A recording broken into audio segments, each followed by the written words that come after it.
Elas kord perekond kaugel kollajani kõrval. Oli jõuluhommik. Linnud laulsid, terve küla magas veel magusat jõuluund. Kui glütseriinide perekonnas oli kuulda juba juttu vadinat ja väikest tegutsemist. Oli aeg minna metsa jõulukuuse järele. Ulja Mikali raisk! Välja siit majast! Jälle talt jõulud ära rikkunud. Olgu üks jõulukuus toodud, muidu õli verivorsti ei saa.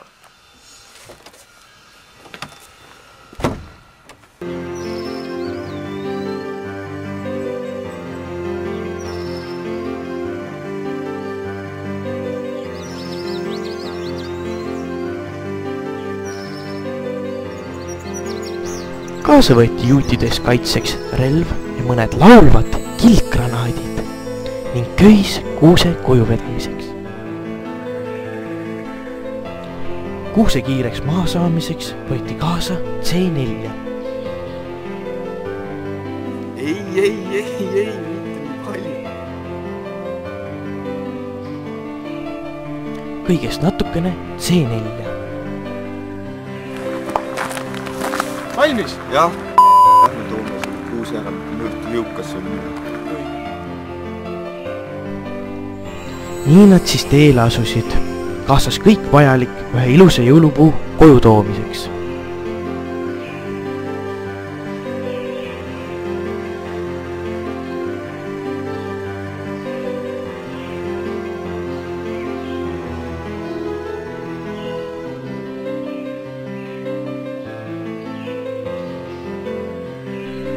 Aasakesel natuke seigelnud olid poisid jõudnud peagi metsa, kus nad hakkasid sobivat jõulukuuske otsima.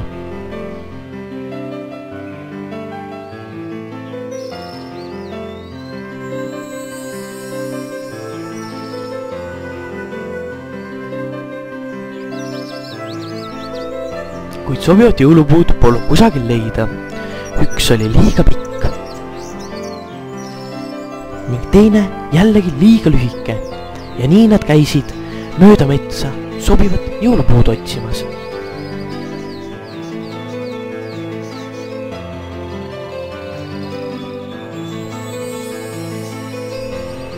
Pikka mööda surus pimedus valguse maha ja poiste meel muutus mõrudaks, et ei saagi jõulupuud koju viia. Tüna ütleb. Isa laseb meil pumbaga pea otsast ära, kui me jälle jõulud ära nussime nii. Nii kui Tüna oli need imelised sõnad lausunud, ilmus Chuck Norrise vaim ja vaim ütles. Mis teie siin passite? Poisid kurtsid oma kurva loo, mille peale Chuck naeris ja osutas majale, mille hoovis kasvas ilus ja roheline jõulupuu. Sealt te saategi endale jõulupuu, lausus Chuck. Poistel läks nägu kohe naerule, nad tänasid Chucki ja hakkasid kuuse poole minema.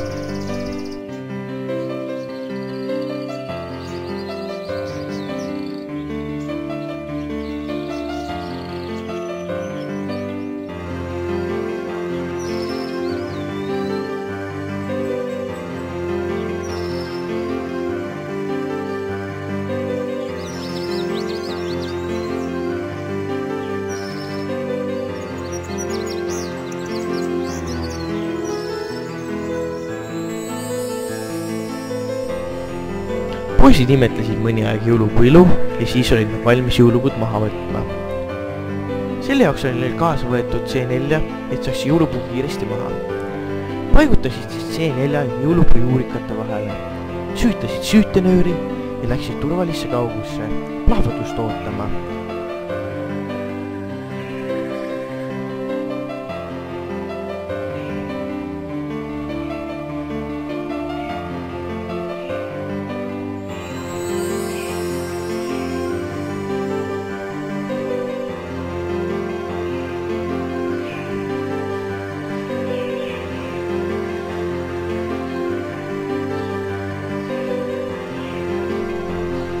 Jõulupuu lendas raginaga õhku ja kohe kargas ka majast välja jõulupuu omanik.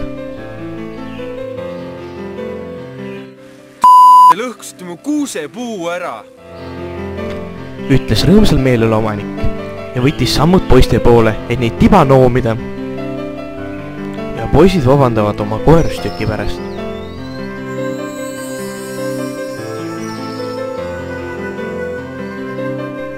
võtnud jõulupuu ja sõbraliku puuomanikku, astunud poisid kodu poole teele.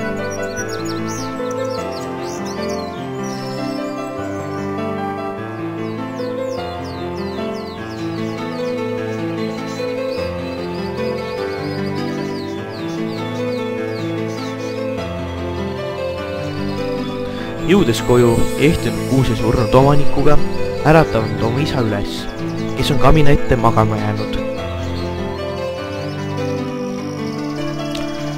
Isa oli küll natukene kuri, et poisid nii hilja peale jäid. Kuid nähes ilusat jõulupuud ja selle küljes rippuvad surnud omanikku, muutub isa süda rõõmsaks. Ta kallistab tüna ja miiti.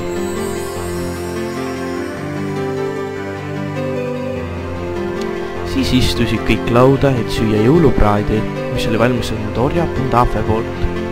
Isa tänab poeg ilusate jõulude eest.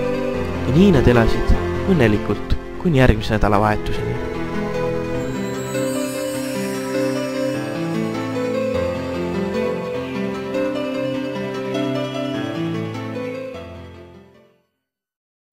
Chuck lausus.